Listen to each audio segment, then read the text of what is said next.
peut-être certains d'entre vous qui m'ont déjà vu plusieurs fois, enfin j'ai dû en faire 5-6 déjà, pas pop-up. Et donc on fait ça dans le cadre de notre société, de Yotasoft, parce qu'on aime bien partager comme Oxiane. Et on a même écrit un livre, enfin on fait plein de choses.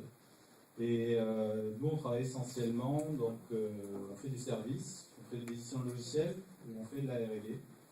Et de la R&D plus spécifiquement autour de la réalité augmentée, sur iPhone et sur Android. Et ce soir on va pas vous parler de la pomme, on va vous parler du petit bonhomme vert.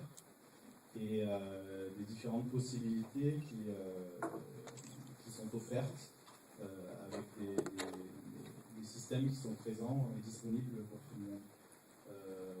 Après, donc, cette conférence, on l'a déjà faite à Berlin.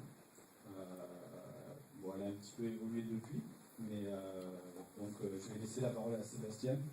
Je vais vous la faire à la note en allemand, comme en Berlin. Enfin, je sais pas ce que ça vous dira. Et à la fin, je serai là pour répondre si vous avez des questions par rapport justement au business sur Android.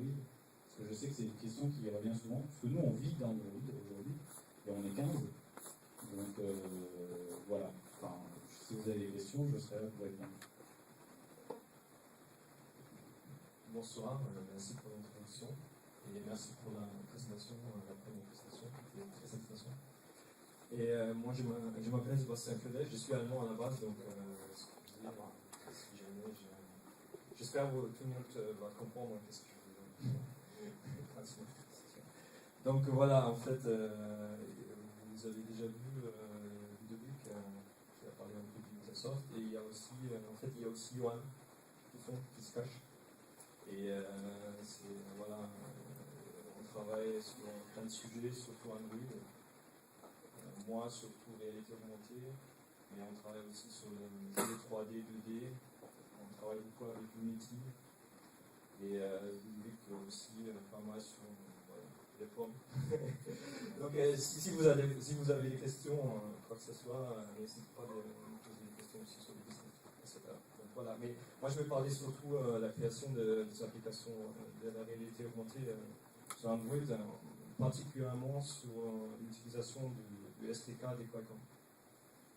Et c'est quoi? Mais d'abord, je vais voilà, sur mon talk qui se constitue en fait de plusieurs parties. Au début, je vais rapidement parler de l'histoire des réalités augmentées. Vous avez déjà entendu quelque chose, pas mal de choses pendant la première présentation. Ensuite, je vais parler des quelques SDK qui sont disponibles parce qu'il n'y a pas qu'un seul, il y a plusieurs.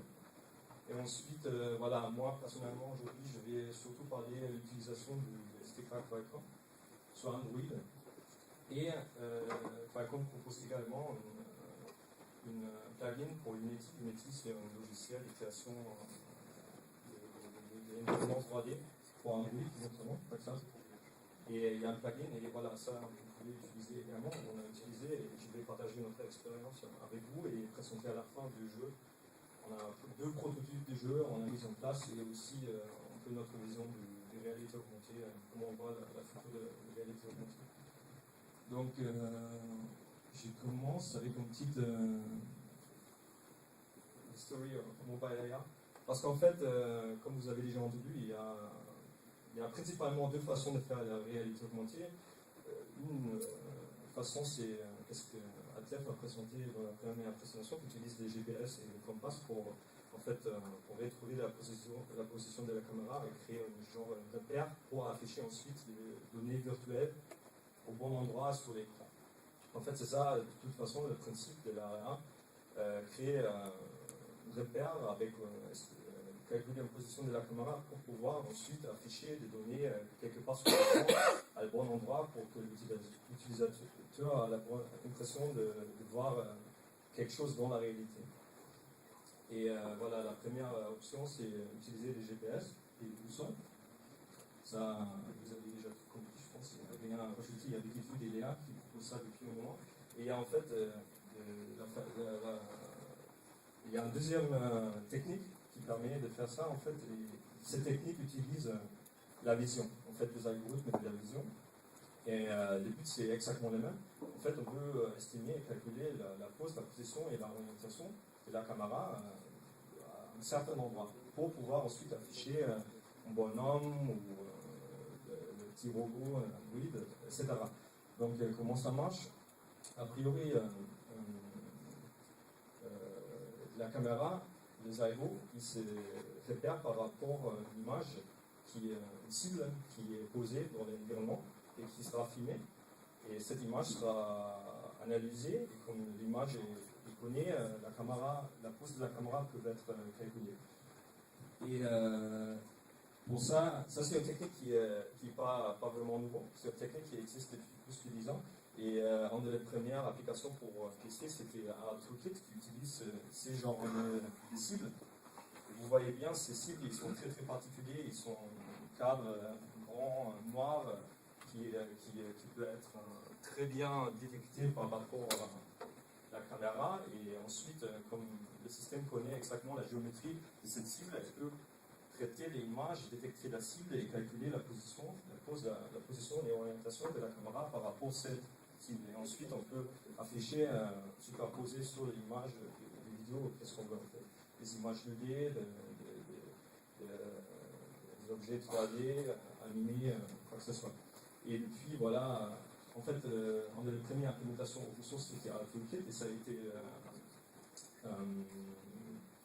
transféré déjà sur des dispositifs mobiles en 2007 à peu près. Et ça, c'était à l'époque Nokia, Symbian et Windows Mobile.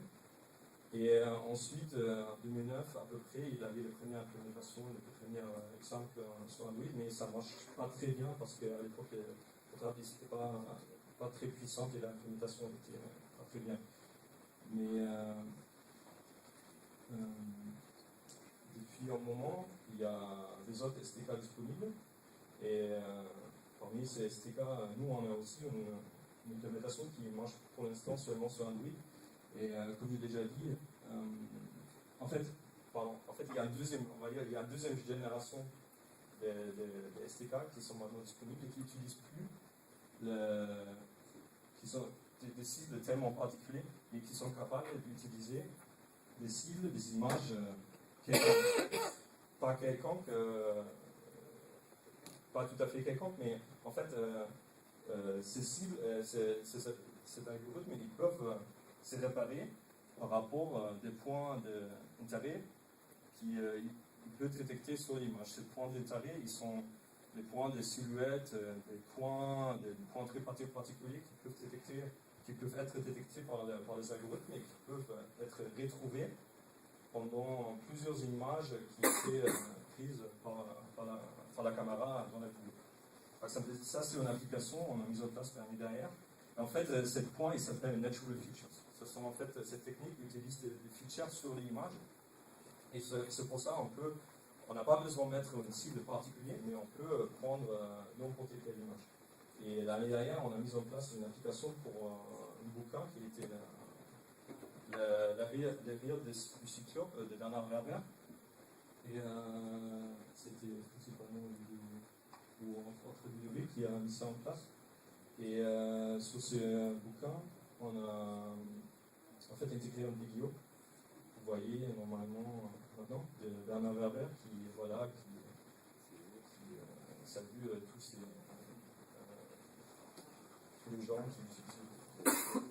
Et voilà, et en fait, là la caméra bouge pas trop, mais en fait, vous pouvez carrément déplacer la caméra et la vidéo, l'image de Bernard Werber va rester collée sur le bouquin. Et voilà, là c'est notre implémentation de cet algorithme. Mais évidemment, il y a quelques autres, surtout, principalement, il y a deux autres, surtout pour Android. Il y a la SDK du Qualcomm, laquelle nous on utilise aussi pour Android. Et il y a une deuxième implémentation des matériaux, qui est également disponible. En général, juste pour parler vite fait des SDK, voilà, il y a les matériaux qui est disponible, les Qualcomm, comme j'ai déjà dit, mais il y a aussi pas mal de SDK propriétaires qui ne sont pas disponibles au public de toute la nation, de Renault, etc. Donc il y a beaucoup de monde qui travaille là-dessus en ce moment.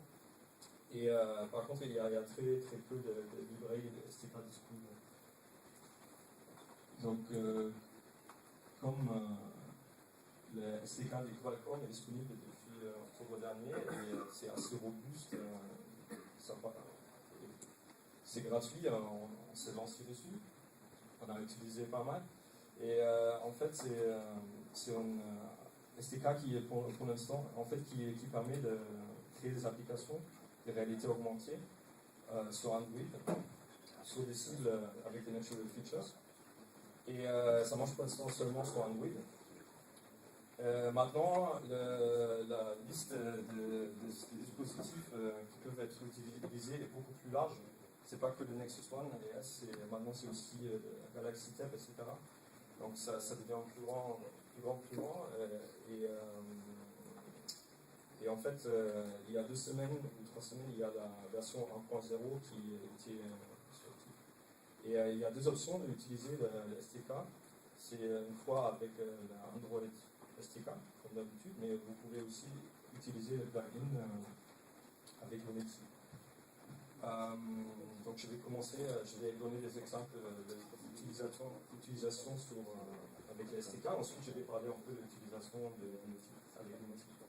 Mais tout d'abord, il faut que vous décidiez, en fait, si jamais vous voulez utiliser le SDK, sur quelle image vous voulez créer votre application en réalité augmentée. Il y a quelques images qui viennent avec, mais en fait, la première question, c'est l'image. Donc, ça, c'est l'image qui est livrée avec. C'est une image où, en fait, il y a des pierres, un peu de points d'intérêt qui sont un peu partout. Parce que si vous utilisez des images qui contiennent, par exemple, seulement des dégradés qui sont très légers, où il y a peu de contenu, ça ne va pas très bien marcher. Donc, qu'est-ce que Qualcomm a mis en place pour vérifier si votre image marche bien ou ne marche pas bien? Ils ont mis en place une page web, une portail, si vous voulez, où vous pouvez en fait mettre en ligne votre image. En fait, vous êtes obligé de télécharger votre image sur le portail. Il y aura une analyse et Qualcomm va vous indiquer si votre image est contient bien suffisamment de points d'intérêt pour que ça marchera bien avec la Rebo sur le téléphone ensuite. Ça, c'est très simple avec des étoiles. Et ensuite, vous êtes obligé en fait de récupérer un package avec des données binaires qui sera intégré, qui sera utilisé en fait avec la librairie de Qualcomm.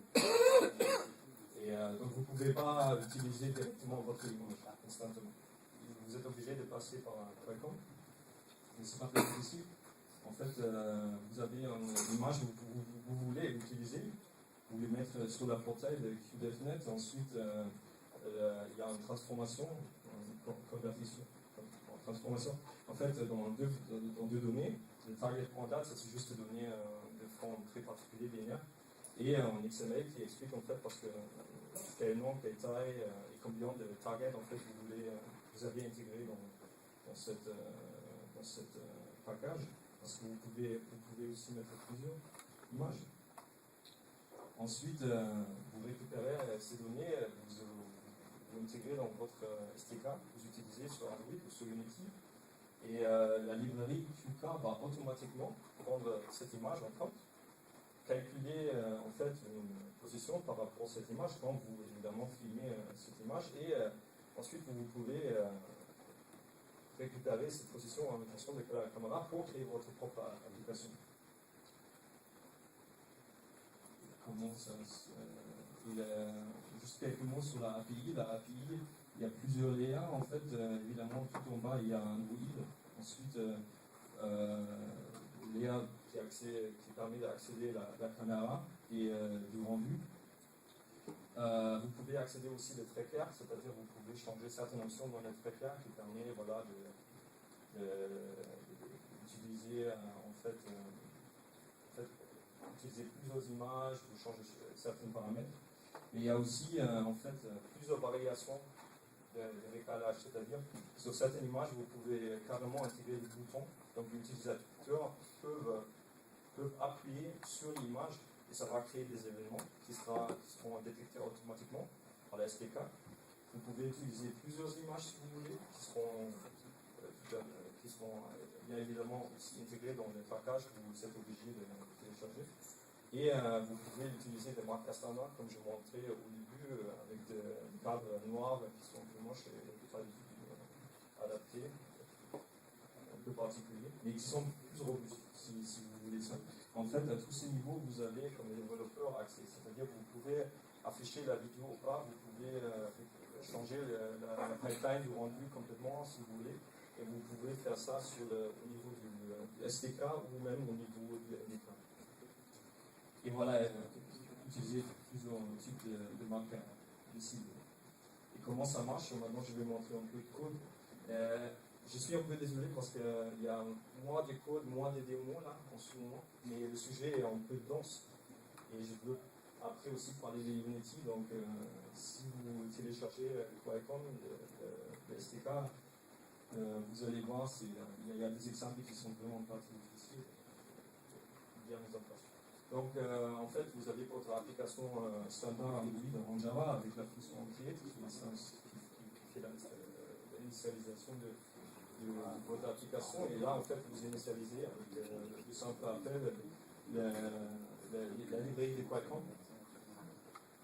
Ensuite vous initialisez également Trecca, Trecca c'est juste comme un logiciel ou un algorithme qui permet en fait de suivre la position ou qui permet de suivre une position pendant certaines images. Ça facilite carrément le calcul. Et en fait, l'image n'a pas besoin d'être analysée à chaque frame. Genre, l'image sera analysée 2 ou 3 fois par frame, et ensuite, l'algorithme des Trecca va calculer les positions intermédiaires. Parce que normalement, les utilisateurs ils font des mouvements quand même pas trop rapides. Et ensuite, vous avez une classe qui est implémentée la rendu en fait. Sur une JS Surface View. Et là, en fait, c'est le point d'entrée pour vous si vous voulez intégrer votre visualisation 3D normalement. Vous pouvez intégrer aussi des images en 2D si vous voulez, mais surtout nous, on intégrer des images 3D. Et ça passe sur la langage. Donc, ça, vous le faites normalement avec le langage OpenGL. Je ne sais pas si tout le monde connaît OpenGL. Tout le monde, qui ne connaît pas OpenGL? Et voilà. Donc, et en fait, la rendue, en fait, sur la SDK, c'est implémenté au niveau du NDK. Donc, en fait, sur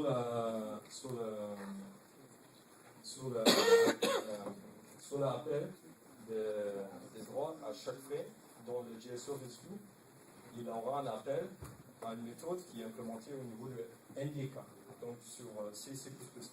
Parce que c'est là en fait où toute la rendue se passe à la base du SDK des Qualcomm. Et ça c'est du code en fait OpenGL C standard. Donc je ne vais pas trop rentrer dans les détails, mais ce qui se passe en fait, la vidéo sera affichée comme background, comme fond, l'image de vidéo. Ensuite, l'algorithme il parcourt sur tous les cibles détectés. En fait, il va vous fournir une matrice pour qui est calculée par rapport de chaque cible détectée et qui va vous permettre de positionner votre caméra par rapport à cette cible. C'est un peu la même chose que ce que vous avez vu tout à l'heure en fait avec le sensor GPS ou boussole en fait. C'est juste une matrice qui représente une position et une orientation par rapport aux cibles. Pas par rapport des sensors, mais par rapport aux cibles qui est une simple image. Et ensuite, vous pouvez positionner votre caméra, vous pouvez positionner votre élément 3D dans cette scène avec le code OpenGL. Et vous pouvez également, voilà, à la fin, il faut cliquer le SDK et puis initialiser, etc. Donc normalement, ce n'est pas très difficile. La seule chose qui est un peu particulière, il faut intervenir au niveau de NDK, et ça, c'est pas forcément. Même si vous avez déjà fait de programmation sur Android, ça c'est un peu particulier. Mais malheureusement, à cause de performance, heureusement, pour avoir une meilleure performance, ça a été fait à ce niveau-là. Si vous avez des questions, comment vous pouvez faire ça au niveau du SDK, vous pouvez poser des questions après, on a fait ça aussi. Donc, ça c'était en fait notre première expérience avec le SDK de Qualcomm, avec Android. SDK et NDK. Et ensuite, comme il avait aussi une plugin pour Unity, on s'est lancé aussi sur Unity. Unity, pour les gens qui ne connaissent pas, en fait, c'est un logiciel qui permet de créer du contenu 3D, des jeux vidéo surtout, dans un environnement très évolué, avec un éditeur 3D, une graphique scène, avec plein des options pour le son, déjà avec laquelle vous pouvez aussi traiter les textures, etc., faire des animations. Et avec Unity, vous pouvez en fait créer à partir de scènes des jeux lesquels vous pouvez mettre directement sur un ou sur votre fond. Et pour cet environnement, Spacom a mis en place aussi et a priori, le workflow, il est presque pareil au début, c'est-à-dire vous récupérez, vous décidez sur quelle image vous voulez projeter votre scène 3D, vous chargez ça sur la page web pour récupérer les données pour les targets, les ressources, vous les intégrez dans votre dossier du Falcon, et ensuite vous prenez en fait, vous créez votre scène, vous mettez la caméra où vous voulez, en fait, parce que de toute façon la caméra sera positionnée ensuite par rapport à la récalage qui est calculé par Falcon. Ensuite vous mettez la cible dans la scène laquelle vous avez décidé, c'est un simple texture sur un camp. C'est un peu foncé parce qu'il faut toujours mettre en lumière. Ça, c'est tout le monde, les gens oublient souvent. En fait. Donc là, par exemple, ça c'est pour l'application cirque. Voilà, c'est la texture sur laquelle on va afficher un objet 3D. Et ensuite, je mets juste une manège, par exemple, devant, ça c'est une simple texture avec mon plan devant. Et ensuite, je mets des objets 3D, et là, donc, je ne sais pas si ça se voit bien, c'est une vase en fait. Et tous ces éléments, ils seront affichés de manière. Tous ces éléments, ils seront affichés devant la cible de manière que vous voyez, comme vous voyez là. J'ai aussi une vidéo qui va illustrer ça. Et en fait, quand on a développé tous ces jeux, en fait, deux jeux, en fait, un jeu qui s'appelle Surtout, c'est un jeu qui s'appelle Diagram, on s'est rendu compte qu'il y a quand même pas mal de problèmes avec Unity. Bon, il y a quelques problèmes avec Unity. Et le son, par exemple, il était décalé tout le temps, ça a été assez embêtant. Donc on a mis en place aussi une plugin pour le son, mais je ne sais pas s'il y a des tons là, pour parler de ça. Oui. Et en fait, vous pouvez intégrer des plugins sur Unity. Et pour pouvoir faire ça, en fait, il faut intervenir au niveau du SDK, du Java, du Android, mais aussi au niveau du NDK. Et ensuite, vous pouvez utiliser votre plugin dans Unity. Dans le script, en fait, en C#. Qu'est-ce que vous pouvez faire? Vous pouvez essayer. Je suis désolé parce que ça, c'est un peu chiant. Mais je voulais montrer un peu les possibilités que vous avez sur Unity. Vous pouvez installer en fait votre Sound Manager, votre Audio Manager sur Android comme d'habitude. Vous pouvez implémenter tous les classes pour chercher le son, pour le jouer, pour le déplacer, pour changer le volume, etc. Et en fait, vous mettez ça dans une activité. Et cette activité implémente également des interfaces, évidemment, pour que ça soit accessible depuis. Ensuite, on devrait faire Java Bridge native et également ensuite sur le script en C# sur Unity. Qu'est-ce qu'il faut donc il y a une implémentation au niveau du SDK dans Java, une activité qui va gérer tous ces éléments. Et ensuite, toutes ces interfaces ils seront wrappées dans une bridge, dans une couche, on va dire, qui est implémentée en C++ Java en GNI. GNI, c'est en fait un environnement qui est mis en place pour pouvoir utiliser fonctionnalités au niveau de natif pour Android.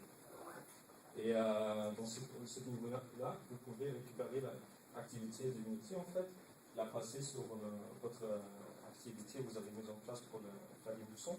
Et comme ça, en fait, vous pouvez ensuite mettre en place des repères pour les interfaces au niveau natif NDK qui seront ensuite accessibles sur Unity.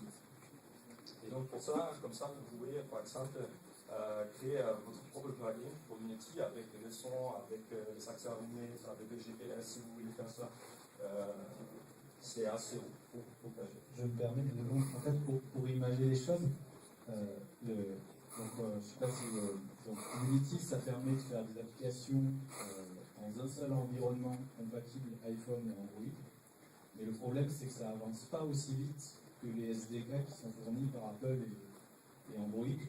Donc on est obligé parfois de remonter des fonctionnalités, de les wrapper, de manière à pouvoir profiter des dernières nouveautés des SDK qui sortent après les versions de Unity. Et ça c'est une vérité dans le business quand on utilise ce type de logiciel. Si vous utilisez des choses qui permettent de faire du multiplateforme, il y a diverses solutions qui permettent de faire du multiplateforme aujourd'hui, avec de JavaScript ou autre, avec des langages, etc. Mais ça, c'en est une. Ça permet de faire de la 3D avec un éditeur. C'est super sympa, c'est très rigolo, ça s'amuse beaucoup. Mais par contre, ça a des inconvénients. Il y a des avantages, mais il y a aussi des inconvénients. Et comme vous pouvez le voir, ça, c'en est un.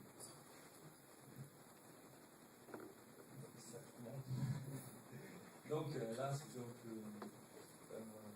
le code. Et maintenant, on va vous montrer qu'est-ce qu'on a parlé depuis un moment. En fait, on a fait un prototype d'un jeu en 3D. Il y a la physique. L'utilisateur, il tire en fait depuis le portable sur les objets dans un manège. Et voilà, tous les objets, il y a la collision, il tombe, il y a du son également, évidemment. Et ensuite, un deuxième jeu, et laquelle vous pouvez tester ensuite, si vous avez envie, c'est la labyrinthe. En fait, là, l'utilisateur, il tient la cible dans la main. Et dans ce cas-là, c'est une boîte Kellogg's. Et sur la cible, il y a un labyrinthe affiché avec un petit guide dedans. Et en tournant le labyrinthe, ou en tournant la cible, on tourne le labyrinthe et grâce aux accéléromètres et la gravité, on peut calculer la gravité et ensuite on peut calculer en fait où la bille en fait elle se déplace comme en réalité dans le labyrinthe. Si je tourne à gauche, la bille va tourner à gauche, si je tourne à droite, ça va tourner à droite, etc.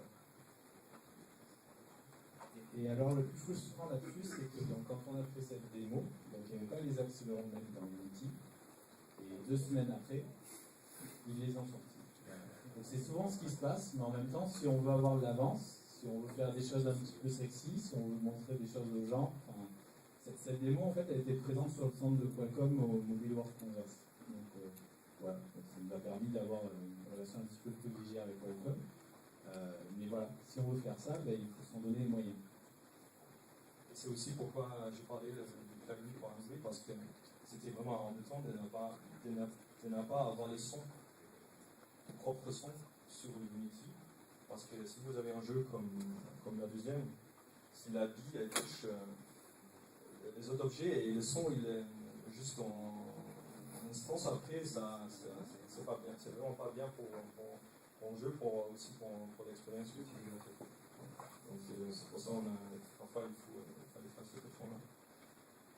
Donc ça, c'est en fait 2 prototypes de jeux sur la réalité augmentée. On a mis en place, on a des autres petites démos que vous pouvez voir tout à l'heure si vous avez envie. Et pour conclure le talk, en fait, là j'ai parlé aujourd'hui de 2 Qualcomm SDK, et en fait de 2 façons de l'utiliser. Une fois avec le SDK d'Android standard, dans laquelle en fait les avantages sont évidemment vous pouvez le système est complètement ouvert, vous pouvez créer en fait comme vous avez peut-être déjà des expériences, vous pouvez profiter de quelques projets que vous avez déjà mis en place ou quelques codes open source qui est disponible Donc ça permet de faire pas mal de choses, mais par contre, il faut mettre tout en place. Si vous voulez faire des animations, il faut le faire. Donc, vous avez ça déjà en place, mais par contre, il y a pas mal, un grand nombre de développeurs derrière. Ça, c'est nos avantages. Et tout ça, c'est gratuit. Et ensuite, si vous voulez utiliser QCar et Unity, en fait, vous vous retrouvez dans un environnement fermé, plutôt fermé. Bon, il y a des possibilités de créer des plugins, de rajouter des fonctionnalités, mais a priori, c'est très fermé, mais il y a beaucoup de features, de fonctionnalités qui sont déjà mises en place. Et bientôt, il y a aussi, par exemple, une version pour le micro, etc. Donc, c'est un environnement qui est très puissant. Donc, c'est un choix à faire. Dans Unity, il y a un Unity Store où vous pouvez vendre vos plugins aussi. Ça reprend le modèle d'un succès des plateformes. Et la version iPhone du Car, elle sera disponible en juillet, je crois. Dans pas longtemps, en phase bêta. Et là, on voit la différence. Enfin, tout à l'heure, il y avait une question au niveau marché. Dès qu'on dit j'ai un SDK disponible, utilisable gratuitement dans un cadre commercial, là de suite les boîtes de marketing elles sont comme ça parce que c'est pour l'iPhone. Aujourd'hui pour Android, pas encore. Et en France. Aux US, ils sont un petit peu plus en avance. Il y a quelques petites applications, mais ça reste essentiellement aujourd'hui, malheureusement, la réalité augmentée pour le marketing, c'est-à-dire pour de l'événementiel. Et alors après, parfois, c'est des budgets qui sont assez gros, mais le problème, c'est que c'est souvent des développements qu'il faut faire pour hier, parce que, des boîtes de marketing. Je ne sais pas si vous avez déjà bossé avec des boîtes de com, mais voilà, c'est toujours comme ça, c'est pour hier, il faut faire vite, il faut que ce soit top, il faut que ce soit pas cher. Et voilà.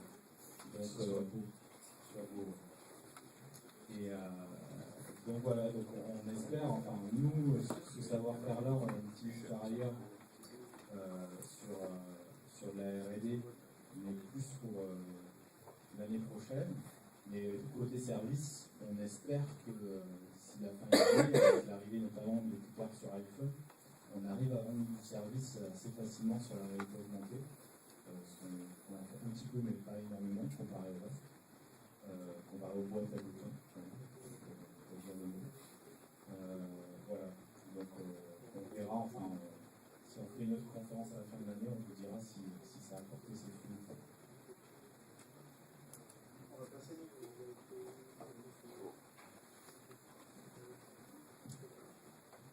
Je pense que ça peut également avoir un intérêt pour tout ce qui est augmentation d'informations dans les musées, par exemple, où à ce moment-là, l'expérience utilisateur sera enrichie à partir des informations complémentaires, des vidéos, des choses qui sont au-delà du statique, et de mélanger l'expérience utilisateur, voire une partie spécifique pour les enfants, autre chose, mais plus du marketing qui est juste pour faire joli, montrer que la marque est vachement bien, et pour apporter une vraie valeur complémentaire, plus ludique que choisir un petit panneau qui est à côté. Ça prendra du temps, tout ça. Mais il faut l'argent. Non, mais c'est tous ces projets, ils existent, mais déjà sur Android, ça reste quand même un marché relativement petit pour l'instant, franchement. Donc, un grand musée comme le Louvre, il va pas. C'est pas la première. Si je veux faire ça, Android, ça sera pas la première. Ils estiment que les gens ne sont pas assez matures encore, ou alors voilà, c'est vraiment Pour de la recherche, pour un test, c'est pas encore à répondre au grand public. Il y a très peu de cas. Après, il y a par exemple, il y a une boîte une boîte. Aujourd'hui, je pense que c'est une boîte qui s'appelle Pink Art, qui a monté un truc justement de réalité augmentée un petit peu autour des œuvres d'art et qui a remporté la deuxième version du Google Developer Challenge Android. Ça s'appelle Pink Art. Après, par exemple, si on prend Culture Click en France, qui est la référence au niveau des œuvres d'art sur iPhone aujourd'hui, je ne crois pas qu'ils aient de version Android. mais qui sont un petit peu poussés par l'État, ils n'ont pas encore de mode réalité augmentée. Le problème, c'est que ça vaut combien de faire une application dans la vie? Alors, ça dépend de beaucoup de choses. Nous, chez nous, on travaille au forfait, donc c'est à la journée. et on ne vend pas spécialement 50 fois plus cher la réalité augmentée qu'une boîte à boutons. Mais après, c'est notre choix, parce que nous, en même temps, on a un projet start-up derrière, qui est tout autre, et qui est aussi autour de la réalité augmentée, mais qui va au-delà de faire de l'argent avec du service. Et donc, le service, aujourd'hui, c'est quelque chose qu'on fait en plus de la mission start-up. Donc, c'est pour ça qu'on ne le valorise pas forcément comme une activité principale. Et juste pour. En fait, ça dépend surtout aussi du contenu. Parce que là, l'ESCRA est complètement libre, gratuite, et c'est toutes les centres à utiliser, donc ça ne va pas prendre énormément de temps. Vous pouvez le mettre sur le marché. Donc ça coûte rien, mais en fait, c'est les contenus. Si, par exemple, dans les musées, il faut du contenu. Mais après, moi j'ai lu, je ne sais plus sur quel site internet, genre 01.net, etc., qu'une application de réalité augmentée, ça valait 500 000 € par exemple. Mais donc c'est vraiment n'importe quoi. Le gars qui a écrit ça. Moi, je pense que l'inquiétude, c'est un petit peu ce que vous avez écrit avec forcément rassuré, c'est qu'on retrouve sur des choses qui, comme on dit, on a l'impression que c'est une niche, mais je pense que c'est une réalité, c'est vraiment une niche. C'est-à-dire qu'il n'y a pas suffisamment d'expérience, et puis on peut avoir une estimation de budget d'élèves qui se retrouve complètement doublée ou triplée parce qu'on a une merde avec la son, ce genre de protocole, certains téléphones ça ne marche pas. C'est pour ça que je veux dire, qu'aujourd'hui les gens sont encore effrayés par cet aspect-là, et il manque encore, on va dire, voilà, une fois qu'il y aura peut-être une trentaine d'applications de développeurs qui se seront débrouillés avec les différents qui seront faits à main, là il y aura des gens effectivement qui commenceront vraiment à s'intéresser. Les Google sortent Gmail pour qu'on dise qu'on peut faire des applications de JavaScript. Oui, voilà, par exemple. C'est comme voilà, aujourd'hui Apple a inventé le Cloud. Je ne sais pas si vous le savez, mais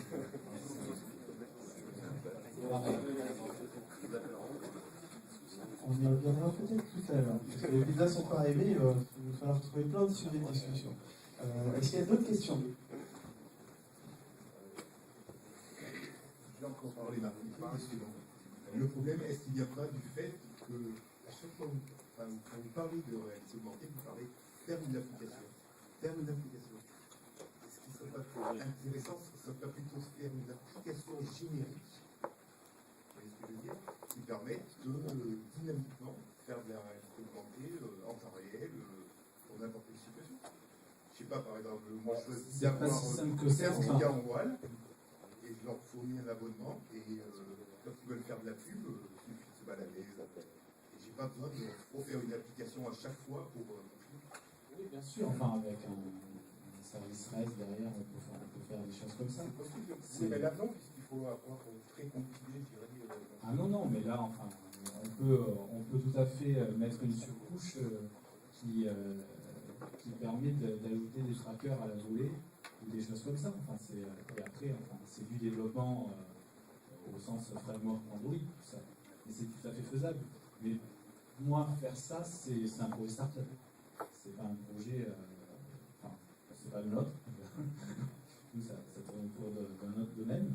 Mais faire ça, c'est un projet de plusieurs personnes à plein temps, pendant plusieurs mois, avec un business model, des contacts potentiels. Enfin, c'est un vrai projet à monter. Le problème, c'est que l'institution derrière, elle n'est pas labellisée pour un arc, et du coup. Mais c'est là que c'est un projet start-up. C'est dans le sens où tu dois construire ton business model, montrer qu'il y a un marché, éventuellement, si tu arrives à lever des fonds, etc. C'est un peu le principe de l'IAR, mais la différence, c'est que l'IAR, il se repose sur une communauté de développeurs. Alors moi, je pense qu'aujourd'hui, une enseigne comme H&M, par exemple, qui fait de la RH chez H&M, elle ne va pas prendre un développeur, elle va prendre une société qui a effectivement un business model avec une solution packagée complète de A à Z qui te permet d'avoir de la réalité en marque blanche H&M. Avec 5 ans d'expérience, Ouais, je sais pas si ce sera nécessaire, mais ce sera aujourd'hui pas sur Android. Ça c'est sûr, parce que le marché Android, même s'il progresse, enfin, le dernier chiffre c'est 400 000 devices par jour, il est quand même pas assez grand. Après, il est plus négligeable. Voilà. Enfin, moi je me rappelle, voilà, enfin, par exemple, à l'Android Developer Lab en 2010, donc c'est pas vieux, c'est en février. D'ailleurs, j'ai rencontré Sébastien, qui aujourd'hui travaille chez Cloudasser. C'est ça, non? C'est bien rencontré là, ouais. Donc, ben voilà, on avait des questions qui étaient est-ce que Android ça va marcher un jour? Est-ce que, enfin, il y avait encore des gens qui avaient des doutes, il y avait encore. Enfin, bon, après, moi je dis pas que j'en ai jamais eu, mais bon, enfin, c'est un petit peu logique, c'est la logique du nombre. C'est assez impactable et aujourd'hui ça se développe. Une question là-bas.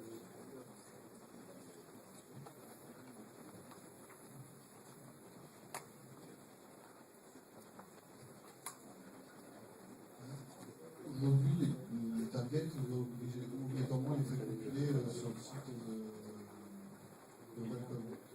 C'est quand même un petit peu gênant, parce que si on doit faire évoluer les targets plus ciblés. En fait, vous êtes obligé de récréer l'application. Tu ne peux pas récupérer les targets depuis un serveur directement depuis ton appli, potentiellement. Tu compiles d'accord sur le site de Qualcomm, mais après tu vas pouvoir les intégrer dans une API. En fait, tu peux le faire si Mais ça, par exemple, moi je pense que le modèle de Qualcomm, il est là, il est dans les targets.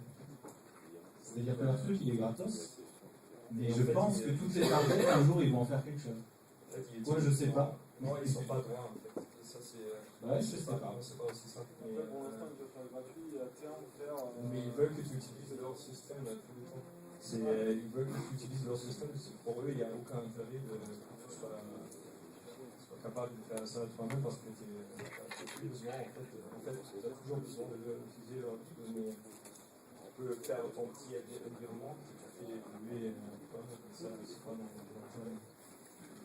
Après, c'est des choses qui vont forcément, enfin, peut-être qu'effectivement, dans pas longtemps, on aura un petit peu plus de réalité augmentée dans notre vie courante. Enfin, on le voit par exemple chez Castorama, enfin, des trucs comme ça, ou pour la déco, des trucs comme ça. Mais ce qui est intéressant, c'est qu'il y a aussi un futur de la réalité augmentée. C'est-à-dire que la techno, elle ne s'arrête pas là. Là, donc, il vous a parlé au début des trackers, puis après, il vous a parlé de marqueurs naturels. Et en fait, il y a également donc, marqueurs naturels, ça implique une connaissance a priori de l'environnement, c'est-à-dire qu'on sait ce qu'on va regarder. Là, je sais que je vais regarder une voiture, et je sais que je vais caler un modèle qui va ressembler à la voiture qui est dessus.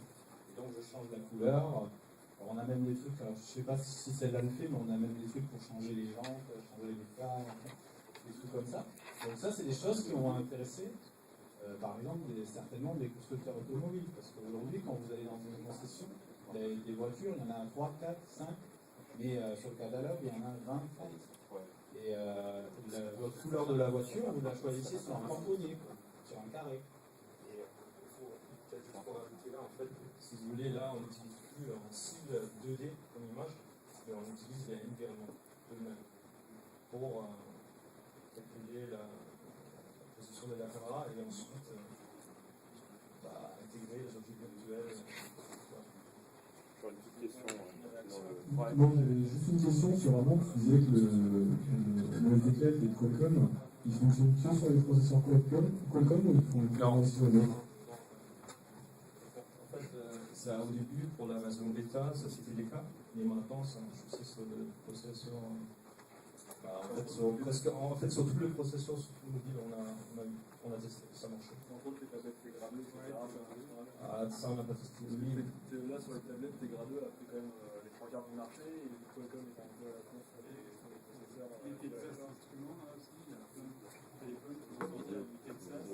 Et bien sûr, en fait, pour l'instant, ça marchera seulement sur les téléphones qui étaient sur le marché quand la platine est sortie. Mais ça c'est beaucoup déjà. Juste une question là pour rester sur les aspects un peu business. Vous avez vu beaucoup de projets. C'est vrai que c'est la vidéo qui m'y fait penser. On est toujours dans le domaine de la pub ou du marketing ou des choses comme ça. Est-ce que vous avez vu vraiment des applications qui seraient plus de l'ordre appliquées à la gestion ou à l'informatique temps réel, des choses qui pourraient toucher, j'en sais rien, on imagine un mécanicien qui regarde le moteur et qui a les références des pièces en temps réel, ce genre de truc, ou de la gestion. En fait, ça c'est nous on vient du commissariat à l'énergie atomique et c'est notre métier de base tout ça. Voilà. Mais le problème c'est que c'est pour ça qu'on a créé notre société, c'est pour pas rester dans ce marché de niche là qui peinait à décoller. Alors aujourd'hui on a certains indicateurs qui font que peut-être finalement ça va décoller, mais c'est notre métier de base. Et pourquoi on fait du mobile finalement? C'est pour mettre ça dans un marché de masse. Donc c'est pour ça, c'est là qu'est un petit peu la jonction de notre société psychédélique un petit peu, où on fait beaucoup de choses, c'est qu'effectivement on veut mettre ce marché de niche dans le marché de masse. Donc après, ça veut aussi dire qu'on pourra toujours faire le marché de niche et qu'on peut aussi faire le marché de masse avec des boîtes à boutons. C'est pour ça qu'on fait les 4 trucs. Mais oui, moi je pense que de toute manière, je suis convaincu que l'Android métier, il a du sens, parce qu'on en fait, nous, avec des grandes sociétés qui souhaitent intégrer, soit en phase d'utilisation commerciale, également technique, c'est-à-dire sur des techniciens qui sont en mouvement, des tablettes Android, parce que c'est pas très cher, parce que même si effectivement, si le technicien qui a un gros bourrin il la casse, on peut la changer assez facilement, on en trouve de suite, il n'y a pas besoin d'attendre 2 semaines. C'est pas comme tous ces terminaux qui sont dédiés. Je rigole quand je vois le type du PS arriver avec son truc, quoi. Alors pour avoir un truc beaucoup plus simple, environ presque 10 fois moins cher. Bon, après, je suis d'accord, il le jette dans son camion, mais bon, je pense que c'est une autre manière de voir les choses. Mais je pense que ça a du sens, et je pense effectivement que la réalité augmentée, au-delà des petits trucs rigolos qu'on voit souvent, moi la dernière, pour moi l'année dernière, l'application de réalité qui a le plus buzzé, c'est une application de réalité, c'est une fausse application de réalité augmentée parce que c'était un gag en fait. C'était un moteur de recherche qui proposait en fait quand on secouait le téléphone de voir les gens tout nus dans la rue. Voilà, ça a buzzé, voilà. Donc ça fait rire les gens, ça fait du chiffre, mais effectivement ça sert à rien. Donc moi je pense effectivement qu'il va y avoir beaucoup de choses. Après il y a aussi au niveau de la télé, je pense que si Android arrive sur la télé ou si un jour iOS arrive sur la télé avec non pas un Apple TV mais je sais pas moi, un iOS TV ou un truc du genre, je pense qu'il y a aussi des choses à faire dans la maison en réalité augmentée pour améliorer la vie des gens, augmenter la vie des gens.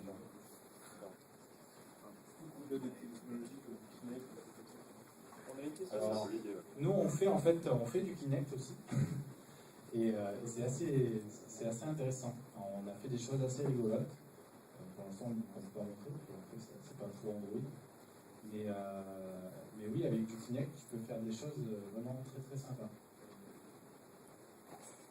Oui, ça tombe bien qu'on parle de Kinect. En fait, pour une application plus orientée jeux vidéo de la réalité augmentée, est-ce que les SDK tels que QK permettent aussi de faire de l'analyse d'image, de l'analyse de scène, et notamment je pensais à la détection de forme, la détection de collision, alors, où il faut les combiner avec d'autres SDK à part.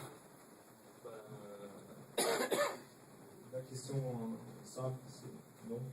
La réponse simple, ouais. La réponse pour c'est non. Non, en fait, déjà, il ne faut pas oublier que si on parle de fond, ou en fait, si vous voulez, le QK vous fournit seulement les images de la caméra et la matrice qui était calculée, qui représente la pose et l'orientation de la caméra par rapport aux targets. Et ça pour plusieurs targets, et peut-être le bouton, mais il n'y a pas de détection, il n'y a pas de traitement. C'est à toi de faire tout le reste. C'est ça qu'apporte Unity par exemple. Ça c'est un plus de Unity. Ouais, Unity, en fait- tu as le moteur de collision, tu peux faire tu peux faire très facilement un gameplay. Enfin, on a quelques, je sais pas, on a quelques jeux, on peut faire circuler peut-être. Enfin, t'as un truc, non, Johan, ou je sais pas, c'est toi qui l'as. Ah, c'est toi qui l'as. On peut vous montrer un truc qu'on fait en ce moment sur Unity. Et voilà, donc là, ça gère, ça fait tout ça. C'est le plus de Unity. Et c'est Unity, alors on n'en a pas parlé, parce qu'on n'a pas parlé des aspects licence. Donc Unity, en fait, c'est gratuit. Vous pouvez tous le télécharger pour l'utiliser, pour vous amuser, pour faire coder des petites applications. Par contre, je crois que pour générer l'application, pour générer un APK, tu peux le mettre, le jeu, le faire passer. Enfin, je pense que c'est sympa. Hein, on fait confiance. Donc il n'y a que au moment où vous voudrez générer votre APK ou votre je sais plus comment ça s'appelle, le point IPA là, sur iPhone, que vous allez devoir payer. Après c'est je crois que c'est $1000 pour iPhone, $1000 pour Android et $1500 pour l'Unity version Pro, machin. Mais il y a une version gratuite où vous pouvez faire énormément de choses. Après, il y a quelques fonctionnalités qui ne sont pas, mais ça permet de bien s'amuser et ça fait gagner un temps énorme, quoi. Par contre, c'est pas réalité augmentée. Ah oui, là, c'est pas réalité augmentée, c'est juste du jeu standard. Là, je sais pas, Juste pour info, en fait, c'est un jeu qu'on a développé une fois sur Unity et qu'on a codé en Angular. Et en un clic, on exporte ça sur iPhone, sur Android et ça marche. Ça c'est assez hallucinant. Enfin, je veux dire, la portabilité. Et en fait, même pour vous dire, à la base, les jeux, on les parce que donc, nous, on est en multisite. C'est-à-dire qu'on est à Paris, à Montpellier et à Tunis. Donc les jeux ils sont développés sur le web parce qu'en fait Unity permet de générer des versions web des applications. Ils sont développés sur le web et après il y a quelqu'un qui s'occupe de mettre ça sur le téléphone, de mettre tout ce qui est en rapport avec le framework du téléphone. Alors typiquement par exemple le j'aime sur Facebook, il n'est pas fait dans Unity, il est fait dans le framework Android et il est fait dans le framework iOS de l'autre côté. Donc avec les petites techniques avec lesquelles on vous a fait peur tout à l'heure sur le son. Et donc ça en termes de portabilité, ça se fait en un clic. Ça permet de faire des choses relativement sexy et sympas. Alors que pour développer ça en framework pur Android ou pur iPhone, il faut développer un moteur de jeu. Et ça, c'est pas donné. Ouais, moi je reviens juste sur un point que vous avez mentionné tout à l'heure, la réalité augmentée à la maison sur la télé. Il y a des idées comme ça d'applications, parce que j'ai du mal à voir ce qu'on peut faire en réalité augmentée à la maison sur un téléviseur qui reste fixe. Non, parce que la caméra elle est pas. D'accord. Avec la télé. Il y a déjà des jeux vendus comme ça. On a fait des lives qui grossit et tout. Et aujourd'hui, moi je suis assez étonné. Je sais pas si, en parlant de marché d'application d'Android, je sais pas si vous vous intéressez par exemple au marché de Free, mais le marché de Free ça marche très bien. Enfin, il y a pas mal. Moi je trouve que pour la taille du marché, c'est-à-dire la France, et les Français et seulement 4 millions de free notes, je trouve qu'il y a énormément de ventes. Et alors, d'ailleurs, grand merci à Free parce qu'il donne le chiffre exact de vente. C'est-à-dire, vous savez que l'application est vendue tant et qu'elle a été vendue 3700, 200, à l'unité près, contrairement à tous les autres marchés.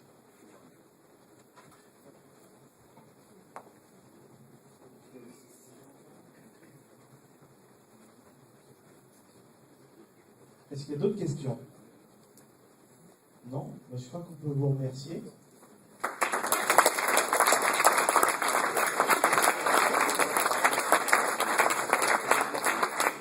Merci pour les heures sup. Alors pour conclure un petit peu notre rencontre et avant de passer au meublage